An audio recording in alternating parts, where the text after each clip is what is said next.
How's it going, guys? My name is Billy Polson from DIAKADI Fitness Performance Life in San Francisco.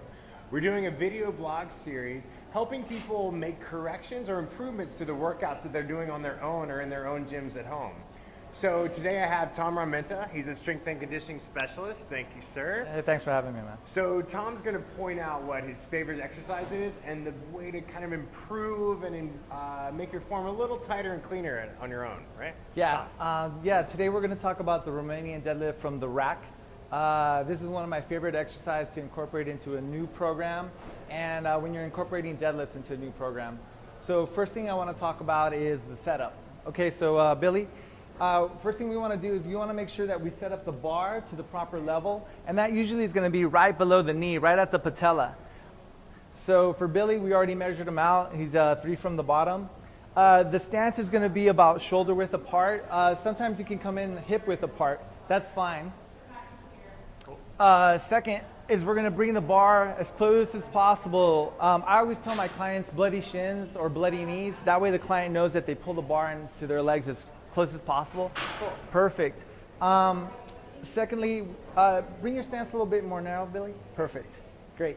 Now, lumbar curve is essential because if Billy goes into a posterior tilt, he won't be able to use his glutes or his hamstrings. So go back into a curve. What I tend to use is a dowel. This helps the client, it's a good biofeedback system. So it touches with the head, the shoulders, and right here on the pelvis.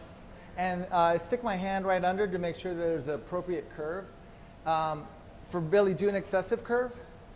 See, if there's too much curve, this allows the client to come back into the right position and not go into too much lordosis or go into a pelvic tilt. So we take the dowel off. Now, another big thing is grip. You want to make sure you grip right outside of the thighs and the legs to give you enough room to do the deadlift. You want to make sure that you externally rotate the elbows, the biceps, to bring the shoulders back and down. Go into extension. A lot of times people do the deadlift and they just grab the bar and they're in flexion. So when they do the deadlift, their shoulders are already rounded, and that's a position that we really don't want to work with. And when I'm holding that, I can really feel the muscles of my shoulder blades pulling back and holding my shoulder blades back in the position. Yeah, it makes your lats work, upper traps work. It's a really, really great way to focus on extension and good posture. Cool. Okay, good. So Billy's going to do a couple of reps. You want to make sure everything's correct, position, perfect. So what I tend to do is have him breathe through his diaphragm. So big belly breath.